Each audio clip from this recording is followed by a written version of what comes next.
How's it going? We got about 20 minutes, so let's go ahead and get right into it. My name is Jeremey Feasel. I'm a senior game designer. And I'm Jonathan LeCraft, also a senior game designer. Yeah, just We've been doing interviews all day. We're a little bit getting a little silly, but that's good. Really full of caffeine. No problem. Just chill. Yeah, my name is Patrick. I'm from Germany, from the website Vanion.eu. And I will ask you some questions. So, when exactly can we expect to play Demon Hunters in Europe? Will it be on Wednesday morning after maintenance or earlier, like the US start? Do you know that? Yes, it is actually going to be, for Europe, it'll be on the 10th, right after maintenance. Mm-hmm. Okay. I believe I saw that announced. That's when everything will be available. It's basically. Demon Hunters, Broken Shore, Demon Invasions, Dark Infiltrators, and Whispers, and Stormwind and Orgrimmar. So directly after the maintenance. Great. Right. So you made the decision to let Demon Hunters here in this date next week only have their talents up to level 100, which is only 2 rows, I guess. No, 3. 3 actually, It's right? 2. It's 2. You're right. Just 2. And why is this decision? And don't you have the fear that players will be a little bit disappointed? I mean, it's 3 weeks, I guess, until Legion then, and I guess the class is not that great without all the talents unlocked. I'm not sure. I would say it's not that great. I think there's going to be some excitement about it's a pretty cool class, just stuff. From a base level, just being able to double dump, just being able to zip around the battlefield, and you're a demon hunter. You get your own, customized intro experience, and I don't think you're gonna find the demon invasions that are going on all across Azeroth are necessarily going to test your character the same level as like a mythic raid boss would. They're large, they're fun, they're flashy. They're not really intended to be that level of difficulty. So I don't know if you're gonna miss it a whole lot at that point, given that there's going to be a lot of things to do. Plus, you'll be able to see, right? Oh, yeah. All the additional abilities you're going to get in the future and get excited about those. Yeah, you can go, oh, man, when I hit 102, I know exactly the talent I'm going to take. And, and it'll also give you something to look forward to as you're leveling. I think that when we were thinking about unlocking everything all at the same time, that felt a little bit disingenuous, that it was like, okay, you're a demon hunter. Here's 50 different choices to make all at the same time. Yeah. Rather than you focusing on any one of those individual things and it feeling cool. And you look at the counterpoint, right? Which is, if we did unlock everything, you wouldn't get that feeling of level progression that you get now when you're leveling up a demon hunter in the Broken Isles. That feels awesome. That feels like you are actually, substantively increasing in power over time. Rather, shoving all that kind of unceremoniously at the beginning, and ended up feeling like it detracted from the experience. Okay. Yeah, thank you. So I know you did already, and possible you will do a lot of interviews today. So I had the idea to ask you if you have something you want to talk to the audience about. So some questions which is never asked before, and I don't know, I would never ask here. So is there anything you want to tell us about the Demon Hunter? I will. Well, maybe there's Jeremy was talking about the Dark Whispers earlier, and he hasn't really gotten a chance to tell anybody about it in detail. So, would you be willing to do that? So this is an interesting event because a lot of people. We only turned it on for a very short time during the beta, where players were getting whispered in Stormwind and Orgrimmar these kind of dark thoughts from infiltrating dreadlords in their city, and it's still very much a mystery up in the air about where the dreadlords come from and who in their city is getting turned into a dreadlord. So it'd be really interesting to see if people figure out all the elements to that puzzle before the pre-launch is over. I think that's one of the things that, amongst other things that we've hidden within Legion, that players have only really begun to scratch the surface of, and it's kind of good that we haven't gotten a lot of questions. It's very difficult to hide things in WoW with the sheer number of data miners that we have. So I'm pretty impressed with our team's ability to put some really hidden things into the game this time around. Is this Dark Whispers also starting next week? Yes, absolutely. So, and you can turn yourself into a dreadlord in this. I guess I didn't have a chance to try it out because at this point there were not that much players around. But I tried it, and my question is the dreadlord really strong, or could it be defeated easily, like, let's say, a Gaiman, No, in Orgrimmar, the Tauren? You become about as tall as a building, you get 6,666% additional health, and you get a whole suite of new abilities that are raid boss power levels. So if you decide to turn into a Dreadlord, you can wreck your way through the city for about a minute before the dark power overwhelms you and you give into the darkness and sort of be overcome by it and get killed. Sounds great. It's going to be fun. It's sort of our answer to the zombie invasion, where we're doing a zombie invasion too, but with vampires this time. Okay. Great. So it might be a little bit obvious, but on which class token will be the Demon Hunter take place in Legion? You know, class token for tier sets? I do know what you're talking about, and you're not sure? Okay. I don't actually know. I'm not even sure if we're doing class. I'm not. Oh, really? Yeah. Great. Wow. You can tell how siloed we've been by how little information we have about certain chunks. Yeah. Certain chunks but I'm of the glad game. that I'm irritated you with this question, so no one asked it before. My guess was, you know, there is only one class token from Wallace of Drenna, and with only 3 classes on it, so I guessed it would be there. But you said you don't do class tokens anymore. Is that final, or are you Yeah, we're not entirely sure. Neither of us really have a whole lot to do with the end game itemization. Yeah. So sorry, we can't answer that question for you. If you want to get an answer to that, you can hit up. You can hit us up afterwards, and we can find out for you. Or hit up Warcraft devs on Twitter. They're definitely there for you. Okay, great. So you said in the QA last Friday that the Demon Hunter class is a very easy class to learn, and the gap between good and bad players is not that big compared to some other class.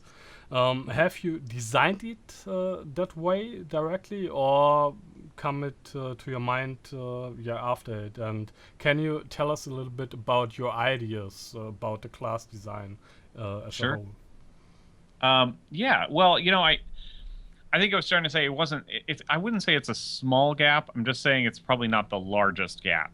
And, you know, because we do want you to have as much depth as you can handle, up to a limit, obviously, by taking the talents that are, you know, interesting to you in that regard. But, you know, at a baseline, they are very simple. And in fact, there is a talent that can make them even simpler for someone who doesn't like to spam buttons. That's Demon Blades, which we talked about as well. You know, the design philosophy there is that there's going to be a lot of players who want to check this class out just for the fantasy element, and we don't want any of them to be, you know, turned away at the get-go and say, oh, well, you know what, this is one of those classes that just is just a little too much for me, or I'm coming back to WoW, and of course I'm going to check out the new class, and oh, hey, look at how simple that is. You know what? I think I'll take this talent and maybe kick it up a notch. But you know, that's been the philosophy, is just to add that complexity there. If you're a hardcore mythic raider, there may be other classes that have a higher skill cap for you, and that's something that we've seen, you know, always in the past. There's always sort of that one class that kind of sparks out above the others as the most difficult and also the most rewarding, and that's entirely intended, but it may not be the Demon Hunter. Okay. Does this go only for the DD, or for Havoc, or as well for Vengeance? Well, I would put Vengeance at maybe a mid-tier tank as far as complexity. There, I think maybe there's 1 or 2 tanks that are a little simpler. And it kind of depends on what content that you're engaging in at the same time. Does. So if you look at Demon Hunters in Mythic 5-mans, you have a huge amount of different utility with the different sigils you can drop in, with the decision-making points you can make, and how you're going to get from mob group to mob group, how you're going to pull each individual group, the AoE abilities you use within that group. So I would say that they have actually quite a number of abilities compared with other tanks that they get to use in those situations, which maybe makes them a little bit more complex of a 5-man tanking class compared with the other ones, and maybe a little bit less complex of a raiding tanking class. But it's one of the cool parts about Legion is that you can do so many different things to progress your character, that certain classes can shine in raids, shine in 5-mans, and shine in overworld content separately. Okay. About Vengeance Demon Hunters, the overall mechanics is not very new. If you see the stagger mechanic from the Brewmaster, that was very, very new. But for me, the Demon Hunter is more of, I mean, Death Knight, a little bit of a Death Knight. Was this a decision that you made before the design, that you don't want to do another new mechanic like the stagger mechanic, or? Well, we certainly didn't want to do anything too complicated, because we did have some other designs on the table that we thought were probably just too much. That we were sometimes designers get in their head and they design for the sake of design, and we felt like we were there. And so we pulled way back and we said, you know what, let's just try to sell the fantasy more. You know, this whole, ripping out fragments of their soul and then pulling them in with this powerful cleave attack. That's really was the goal there. Now, if you're looking for a complex rotation for tanking, I want to say that most of the tanks have actually been simplified to a degree anyhow. And it's more if people aren't getting the fantasy, that's something we can look at more. We can say, like, how can we sell this even more? How do we make this, add more visibility or whatever. It's always a little bit easier to go from a place of more simplistic design and then add complexity to it. It's much, much, much more difficult for us to go from a place of complex design and remove things that some players may really like and really not want us to remove. So I think we're starting from a little bit simpler here with the idea that if we need to, we can add to it. Okay. Yeah. We spoke about the sigil system for the Vengeance Demon Hunter. Can you tell us a little bit more about it, how it works in PvE content and in PvP content? The sigils? Yes.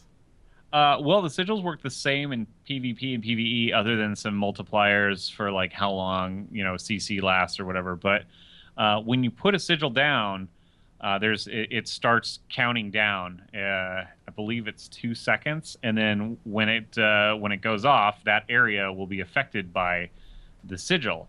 And one of them will light everything on fire. One of them pulls everything in with some chains. One of them will fear everything in place for 30 seconds. Obviously, less than that in PvP. And then the last one will silence everybody in there for 5 seconds.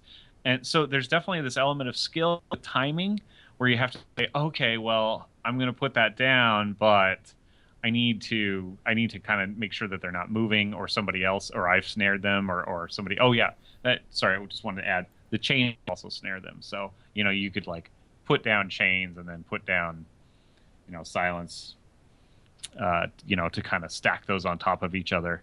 So I think that's a good example where we have added new mechanics to the Demon Hunter. They're just maybe not as complex and esoteric as the stagger mechanic, which I think as a new player would have been very difficult to grok if you were starting with a monk, and just even reading the tooltip and trying to figure out when to use your abilities was a complicated endeavor, not necessarily something we wanted to shove on the Demon Hunter.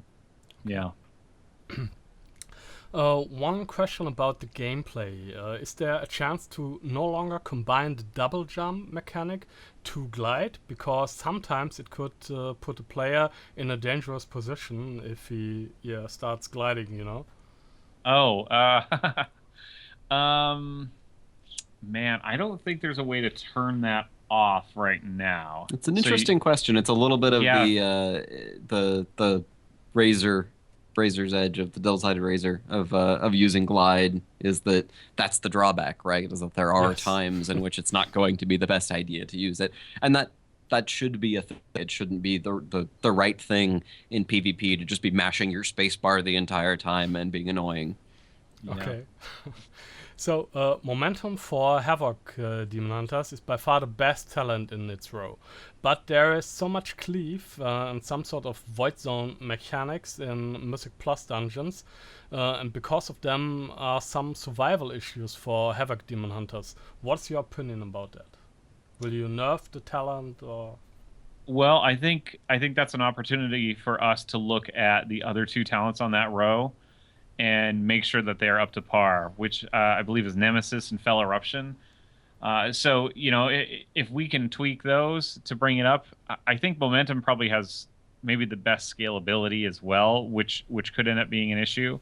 But I think there's definitely situations where Nemesis could be as good if you're fighting a lot of the same thing and you can kill an ad, for example, and then get the, because like with Nemesis, when you mark something, you have a bonus against it, and then when it dies, you get a bonus against everything of that creature type for the remaining duration. So, there's ways you can game that, and maybe that bonus or the cooldown needs to be different to bring it in line with momentum. But we definitely don't want that to be the ultimate must-have necessarily.